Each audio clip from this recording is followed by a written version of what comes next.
өндөр сувгийн галаа шоу нэвтрүүлэг хүрэхэд танд бэлэн боллоо. Тус нэвтрүүлэг маань YouTube болон NTV 83.3 107 хас долгионы од мөндөр радиогоор танд хүрч байна. За галаа шоу нэвтрүүлэг маань болохоор өнгөрсөн тоног толсон гадаад хотоодны шинжлэх ухааны мэдээг танд хүргэдэг байгаа. За өнгөрсөн 7 хоног шинжлэх ухаанд юу болсон бэ гэхлээр нэгэн сонирхолтой тийм хэрүүлийн алим шиг зүйл болсон. Тэр нь юу вэ гэхээр симуляцийн онол гэдэг. Маш энгийнээр хэлэх юм бол нөгөө Matrix киногоор бид нар сайн мэдэн дээ. Бидний орчлон ертөнц бол одоо яг бодит орчлон ертөнц биш юм аа. Хин нэгний зохион бүтээсэн тийм компьютерийн програм ч юм уу тийм зүйл дотор бид амьдарч байгаа гэдэг нэгэн таамаг гэх юм уу? Одоо онол байдаг. Тэгсэн чинь нэгэн эрдэмтдийн баг тус симуляцийн онол бол математикийн талаас бол байх боломжгүй гэдгийг математик талаас нэг юм баталсан сонирхолтой зүйлийг гаргасан. Тэгэнгүүт эсвэргээрээ физик талаасаа наадах чинь байх боломжтой штэ гэсэн тийм онол бас энэ жил гарч байсан. Тэгэхээр танд би энэ хоёр нэг шинэ мэдээ болон нэг хэдэн сарын өмнө гарсан мэдээ хоёрыг хоёуланг нь хүргээд та тэгээд шийдвэрээ өөрөө гаргаарай гэж гисэе. За эхлээд бүгдээрээ симуляцийн онолынхаа талаас маш товчхон мэдээ. За симуляцийн онол нь л бидний амьдрал орчлон одоо ертөнц юу гэдэг нь бүр бидний санах дурсамж ухамсар хүртэл бодит биш ээ. Харин эсэргээрээ тийм маш нарийн симуляц тийм компьютерийн тоглоом шиг оршиж байгаа байж магадгүй гэдэг тийм таамаглал эхэлдэг. Тэгээ энийг хамгийн алдартай хэлбэрээр гаргасан бэ гэхлээр Ник Бостром гэдэг эрдэмтэд 2003 онд гаргасан байдаг. За тэгэнгүүт тэрээр 3 боломжийг үндэслээд тэгээ энэ 3 боломжийн аль нэг нь бол заавал үнэн байх ёстой гэж үзсэн байгаа. Тэр нь юу вэ гэхлээр эхнийх нь хүн төрөлхтөн бол технологийн хувьд маш дэвшилттэй симуляц үүсгэх чадварт хүрч чадахгүй. Хоёр дахь нь юу вэ гэхлээр за маш дэвшилттэй ирээдүйд хүмүүс симуляц хийхийг хүсэхгүй. За гурав дахь нь юу вэ гэхлээр бид одоо амьдраад буй ертөнц бол симуляц дотор байх магадлал өндөрөө гэж 3 санаа гаргасан. Тэгэхээр энэ гурвын аль нэг нь л заавал үнэн байна гэж үзсэн байгаа. Тэгээд хамгийн сонирхолтой нь юу вэ гэхлээр хэрвээ хүмүүс ирээдүйд одоо маш нарийн симуляц хийж чадна гэж үзэх юм бол бидний амьдрал яг тийм бодит биш харин ирээдүйн компьютерийн тоглоом байх магадaltaй гэсэн дүгнэлтэнд хүрж байгаа гэсэн үг.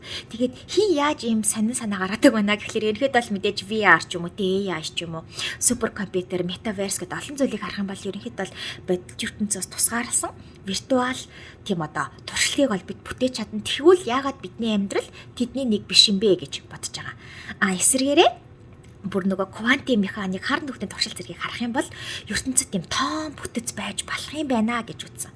Тэгээ одоо заавал шинжлэх ухааны талаас нь харахгүйгээр философи талаас нь харах юм бол ч гэсэн одоо Плато, Декарт зэрэг ол зөндөө олон хүмүүс л бодит ертөнцөд бидний одоо ухамсарын илэрхийллээ. Тэгэхээр одоо бидний амьдарч байгаа бодит ертөнц маань төсөөл байх боломжтой гэж бол бүр хэдэн зуун жилийн өмнөөс л бодож утсан. Бас нэг юм одоо яриа гэх юм уу байгаад идэв штэ. Хиттийн гүн ухаантан Жуан Цэ зүудэндээ ирвэхэ болсон гэж зүудэл сэрчээд босныхаа дараа хүүе би яг өөрөө жанцсан юм уу эсвэл ирвэхний зүудэнд оршиж байгаа гүн ухаант нь уу гэд бодсон. Тэгэхээр ерөнхийдөө бол тийм ухамсарын бодит байдал юу юм бэ гэдэг тийм том асуудлыг шинжээд ирчиж байгаа. За тэгэнгүүт яг симуляцийн онолыг шинжлэх ухааны аргаар хэрхэн яаж шалгах вэ гэдэг асуудал гараад ирж байгаад. За тэгэнгүүт одоогоор бол аяг шууд баталчих арга бол байхгүй. Гэхдээ зарим санаанууд бол байдаг. Эхнийг нь юу вэ гэхээр квантын одоо pixelization буюу хэрвээ ертөнц симуляцид оршиж байгаа бол орон зай энерги нь тийм дээд хэмжээтэй пиксел буюу тийм квантын нэгжүүдээр тогтдог байх магадaltaй. Тэгэхээр тэр талаас нь бид нар баталж олно гэсэн нэг санаа. Эсвэл нөгөө нэг зарим физик туршилтууд дээр компьютерийн боловсруулалтын хязгаар байж болдог. Тэгэнгүүт одоо чинь юу гэдэг чинь те гэрлийн хурдал одоо манай орчлын ертөнцид дээр байгаа хамгийн хурдан зүйлгээ татсан байгаа штэ. Тэгэнгүүт тэр бол тийм одоо компьютерийн боловсруулалтын хязгаарын нэг жишээ юм биш үү гэж бас хүмүүс авч үздэг. За дараагийнх нь олонгууд ирээдүйд суперкомпьютерийн процессор нь бидний бодит ертөнцийг одоо нарийн дуурайж чадах уу гэдэг талаас нь асуудалж болно гэж үздэг. За тэгсэн чинь за энэ бидний ертөнц ягаад симуляц байх боломжгүй вэ гэсэн тэрхүү одоо судалгаатай танилцуулъя. Тухайн эрдэмтэд юу гэж үздэн бэ гэхлээр хэрвээ орчлон үнэхээр симуляц юм бол бүх зүйл алгоритм байх хэрэгтэй. Яг нөгөө компьютер одоо алгоритм дээр оршдог шиг бидний ертөнц өөрөө алгоритм байх хэрэгтэй. За тэгэхээр компьютерийн симуляц ямар ч одоо нарийн дээд хөгжсөн бай эцсийн дүндээ 3 зүйлд бол хамаарах хэрэгтэй. Эхнийх нь олонгод математик дүрмээр ажиллах хэрэгтэй. Хоёрт нь олонгод алгоритмоор буюу тийм код хэлбэрээр ажиллах хэрэгтэй. Гуравт нь олонгод тооцоолын хүрээнд ажиллах хэрэгтэй.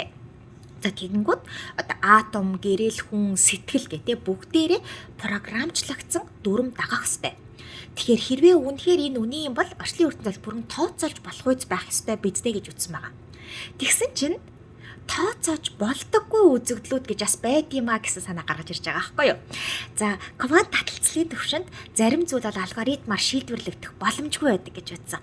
Тэгээд үүн нь олонгод Gödel, Tarski, Chaitin-ы тийм 3 онолоор татлагдж байгаа. Тэгэхээр би одоо онол бүрийг нэг нэгээр нь аль болох энгийн байдлаар тайлбарлахыг хичээе. За эхнийх нь болохоор Gödel'ийн төгс бус байдлын теорем. За энэ энгийнээр олонгод систем дотор бүхнийг нотолж болдоггүй гэсэн санаа байдаг.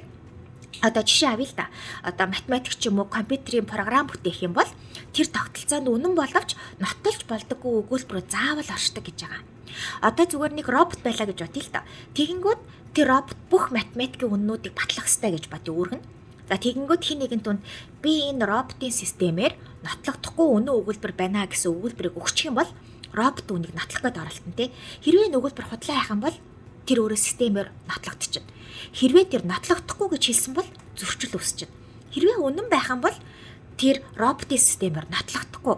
Тэгэхээр парадокс үүсээд ерөнхийдөө л робот үнэн боловч нотолж болдоггүй өгүүлбэртэй тулгарнаа. Тэгэхээр тэр систем бүрэн байж чадахгүй гэсэн санааг л гаргаж ирж байгаа. Тэгээд тийм болохоор бидний ертөнд симуляц байж болохгүй. Хоёрт юу вэ гэхээр Tarski-ийн тодорхойлогдшгүй байдлын теорем гэж байдаг. За тэр нь олонгод одоо систем өөрийн үнэн ба худлыг тодорхойлж чадахгүй гэсэн санаа. Тэр нь юу гэсэн үг вэ гэхээр одоо ямар нэгэн логик систем өөрийн доторх өгүүлбэрүүдийн үнэн эсхийг бүхэлд нь тодорхойлж чадахгүй гэсэн санаа. За өөрөөр хэлбэл одоо би ингээ өөрийгөө толинд харах юм бол өөрийгөө толинд харж байгаа юм шиг хэрнээ би өөрийгөө гадна талаас нь ард талаас нь харж чадахгүй шүү дээ. Тэгэнгүүт тол өөрийгөө харж чадахгүйтэй адилхан логик систем өөрийнхөө үннийг тодорхойлж чаддаггүй. Тэгэхээр би худал ярьж байна гэдэг өгүүлбэр үнэн юм уу худлаа юм уу? Үнэн бол худлал үнэн болчиход байгааз. Тэгэхээр үүнийг бодвол бид систем дотор шийдэж чадахгүй. Одоо физик дээр ч гэсэн одоо орчлын ертөнц өөрийнхөө үнэн байдлыг өөрөөсөө дүгнэж чадахгүй болохоор бид буюу одоо тийм гадны ажиглагчид үнэн юу вэ гэдгийг хэмжиж тодорхойлж чадчихагаа. Тэгэхээр орчлон бол өөрийгөө бүрэн симуляцлах боломжгүй гэсэн санаатай таарж байгаа гэсэн үг. За дараагийнх нь юу вэ гэхлээр Chaitin-ы мэдээллийн хязгаар буюу тийм мэдээллийн төгс бус байдлын онол гэсэн нэг юм сонирхолтой таамаг байдаг. Тэр нь юу вэ гэхлээр зарим үзэгдэл хэд нарийн төвөгтэй болохоор ямар ч компьютер түүнийг бүрэн тооцоолж чадахгүй гэсэн санаа гаргасан байдаг. За өөрөөр хэлбэл та одоо ямар нэгэн бүр маш ухаантай те бүр ирээдүйд айгуу сайн хөгжсөн хиймэл оюухан ашиглаа гэж бодъё л да. Тэгээд та ирээдүйд одоо 10 тэрбум жилийн цаг агарын одоо хүснэгтийг гаргая гэж бодъё. За тэгсэн чинь анхны өгөгдлийн бүр маш өчүүхэн ялгаанаас л одоо атомын хөдөлгөөн ч юм уу, таны гарны байртал ч юм уу, тэ маус чинь байртал ч юм уу тийм жижигхэн зүйлээс болоод хэдхэн миллисекундэд асар том зөрүүтэй үр дүн бол гарна. Тэгэхээр ерөнхийдөө бол мэдээлэл мань хэтэрхий төвөгтэй учраас тооцоололт тасардгаа гэсэн үг. Тэгэхээр тос эрдэмтэн юу гэж үзсэн бэ гэхээр хэрвээ нэг өгүүлбэрийн мэдээллийн одоо төвөгтэй байдал нь тодорхой нэг босгоноос давчих юм бол түүнийг ямар ч алгоритмаар шийдвэрлэж чадахгүй гэж үзсэн байгаа. За тэгээд физик дээр одоо үүнийг одоо жишээ нь хар нүхний микро төлөвч юм уу те. Нэг бол орчтон яг үүссэн үеийн нөгөө их тесрэлтийн онлын тийм маш нарийн бүтэц зэрэг нь бол одоо мэдээллийн хэтэрхий төвөгтэй байдал гэсэн ангилалд багтчих болохоор ерөөхдөө бол тооцоолоор олдохгүй. Тэгэхээр компьютерийн симуляц бүхнийг мэддэг гэж үзэх нь бол худлаа. Өөрөөр хэлбэл орчлон өөрөө тийм Chaitin-ы хязгаараас давсан мэдээллийн төвшөнд ажилт юм а гэж үзэж байгаа. За тэгэхээр орчлон бол эдгээр 3 хязгаарын цаана оршиж байгаа. Тэгэхээр тэрээр компьютерийн симуляц байх боломжгүй. Тэгэхээр орчлон бол алгоритмын кодоор бус ухамсар, ойлголт, квант, мэдээлэл болон тодорхойлж болдоггүй үннүүдийн холимог юм а гэж үзсэн байгаа. Тэгэхээр ерөнхийдөө бол нөгөө нэг яг одоо ертөнцийг ажилуулж байгаа одоо компьютер гэх юм уу те бүх зүйлийг бол алгоритмаар мэдээр тооцоолж чаддаг байх хэвээр. Тэгэнгүүт дараах шалтгаануудаар ерөнхийдөө бол тооцоолж болдоггүй, алгоритмаа тодорхойлж болдоггүй хэд хэдэн үзэгдлүүд байгаа. Тэгэхээр ерөнхийдөө бол бидний ертөнцийн код биш юм шүү эсрэгээрээ тийм мэдээлэл ухамсарын холимог байдал юм байна гэж үзсэн байгаа. За тэгэнгүүт энэхүү үзлийг одоо тайлбарлахын тулд нэгэн сонирхолтой шинэ үзэл гаргаж ирсэн. Тэр нь болонгууд бүх зүйлийн онол гэдэг нь шүү дээ. Theory of everything гэдэг тэрнтэй адилхан. Гэхдээ тэр нь болонгууд урдаа мета авсан. Meta theory of everything буюу MTE гэж хэлж байгаа. За тэгээд энэ яг юу гэсэн үг юм бэ гэхлээр орчлон ертөнцийн зарим үнэн нь алгоритмын гадна оршдог. Тэгэхээр зөвхөн non algorithmic understanding буюу те зөвхөн ойлголт, ухамсар, мэдрэмжийн түвшинд л бид ертөнцийг таньж болно гэсэн нэг юм энгийн санааг гаргаж ирж байгаа. Тэгээ хальт сонсгоод нэг юм амир философи оношиг юм шиг хэрнээ ерхэд бол бодит физикийн үр дүн. Ягаад тэгэхээр бидний ажиллаж байгаа зарим квант үзэгдэл яг л нэг тийм шийдвэрлэшгүй шинжтэй байдаг гэж үзсэн байгаа байхгүй юу. За тэгсэн чинь энэ оны 4 сар орчим доктор Мельвин Вобсон гэдэг эрдэмтэн нэгэн санаа гаргаж ирсэн. Тэр нь юу вэ гэхлээр гравитац буюу татах хүч байдаг шүү дээ. Ерөнхийдөө бид бол татах хүчийг байгалийн үндсэн хүчтэй нэг гэж л ойлгож ирсэн. Гэхдээ энэ бол орчлон ертөнцийг тийм нэгтгэж барьж байдаг үл мэдэгдэх утас. За тэгэнгүүт эсэргээрээ бидний ертөнцийн бол яг одоо симуляц юм аа. Бид бол компьютер програм дотор амьдарч байгаамаа гэсэн санааг дэмждэг эрдэмтэн байгаа. За түүнийг болохоор Мельвин Вобсон гэж нэрлэдэг. Тэгээд тэрээр энэ оны 4 сар нэгэн пейпер гаргасан. Тэгээд тухайн пейпертэй болонгууд бидний сайн мэддэг татах хүч буюу гравитац бол бидний орчлон ертөнц чинь симуляц гэдгийг батлах нотлогоо болох юм биш үү гэсэн санаа гаргаж ирсэн байгаа. За тэгээд тэр нь юу гэсэн үг вэ гэхлээр ерөнхийдөө бол одоо дижитал ертөнцид бол хамгийн чухал зүйл бол үр ашиг гэж үзсэн байгаа. Одоо жишээ нь юу гэх чинь те бүх зүйл үр ашигтай байх ёстой, орон зай, гар утасны ап гэд бүх зүйл бол үр ашигтай байх нь хамгийн чухал. Тэгээ тийм болохоор компьютерүүд байнга мэдээлэл шахаад, дахин бүтцлээд, тэгээ санах бай болон тооцоолохын хүчийг хэмндэг. Тэгвэл энэ мэдээлэл шахах процесс орчлон даяар явагдаж байгаа юм биш үү гэсэн санааг тухайн эрдэмтэн гаргаж ирсэн байгаа. Тэгээд үүнийг яг юун дээр үндэслсэн бэ гэхлээр мэдээллийн онол буюу information theory дээр үндэслсэн байгаа. За тэгээд яасан бэ гэхлээр энэ хүн нөгөө термодинамикийн 2 дугаар хууль гэдэг шиг инфодинамикийн 2 дугаар хуулийг санал болсон. Тэр нь юу вэ гэхлээр хаалттай мэдээллийн систем дотор мэдээллийн эмх замраагүй байдал буюу одоо энтропи буурах эсвэл тогтвортой байх ёстой гэсэн одоо хуулийг санал болгож байгаа. За тэгэхээр энэ яг нөгөө бидний мэдэх термодинамикийн 2 дугаар хуультай айгу хуулийн яг эсрэг нь ягаад тэгэхээр физикийн энтропи бол үргэлж нэмэгддэг. Энэ хүнийхээр олонгууд энтропи заавал буурах ёстой. Ягаад тэгэхээр дижитал ертөнцид үр ашигтай байдал хамгийн чухал гэсэн санаатай болохоор. Одоо зүгээр маш энгийнээр халуун кофен дээр жишээ авъя л та. Одоо хэрвээ кофе халуун байх юм бол энерги халуунаас хүйтэн рүү одоо урсаад орчны температуртэй тэнцэх хүртэл хүрдэг тийм үү? Тэгэнгүүт энэ байдлаар системийн энерги хамгийн бага харин физикийн энтроп хамгийн их болж байгаа гэсэн. Өөрөөр хэлбэл молекулууд бүгд ижил түвшинд энерги аваад нэгэн төрлийн болдог. Мэдээллийнхэн талаас нь аваад үзэх юм бол эсэргээрээ эхэндээ халуун кофений үед молекул бүрийн энерги ялгаатай болохоор мэдээллийн энтроп айгүй их байгаа тийм үү? Тэгэнгүүт хүрсний дараа бүх молекулууд ижил энерги авсан болохоор мэдээллийн энтроп багасч ирж байгаа. Тэгэхээр физик дээр ихсэж байгаа юм шиг гэдэг нь мэдээллийн хувьд багасж байгаа гэсэн үг. Өөрөөр хэлбэл молекулуудын бүгд ижил тэмдэгттэй мессеж болж хувирж байгаа гэж үзсэн байгаа. Тэгэхээр хэрвээ бид молекулуудын байрлалыг харах юм бол санамсаргууд харахсан үед маш их мэдээлэл шаарддаг. Харин тэд гравитацийн нөлөөгөөр нэг дор төвлөрөх юм бол мэдээлэл илүү шахагдаад удирдахад хэлбэр болдог. Тэгэхээр нөгөө нэг компьютерийн симуляц дотор систем илүү өөр ашигтай ажиллагаанд төлөө өгөгдлөө шахаж байгаатай ялгаа байхгүй юм биш үү гэж утсан байгаа гэсэн үг.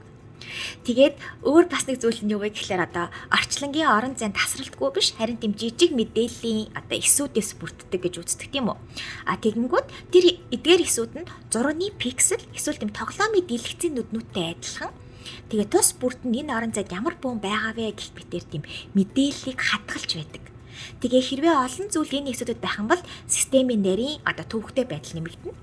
Тэгээд хэрвээ бүгдийг нэгтгэж юм бол мэдээлэл дахин ингийн болоод систем илүү тогтвортой болно гэж үзсэн байгаа.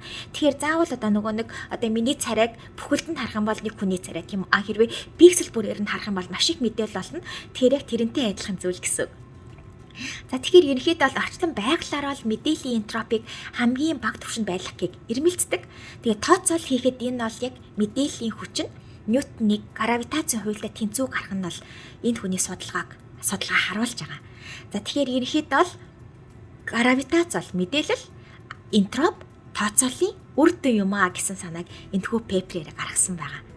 За тэгэхээр ерөнхийдөө бол орчлон ертөнц хэрэг үнэхээр компьютерийн програм шиг ажилладаг бол үр ашиг симметри тэгээ мэдээлэл шахалт буюу компрешн бол заавал байх ёстой.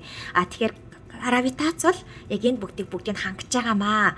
Тэгэхээр энэхэд бол бидний орчлон ертөнц симуляц авах боломжтой гэдгийг баталж байгаа гэж энд хөөцсөн.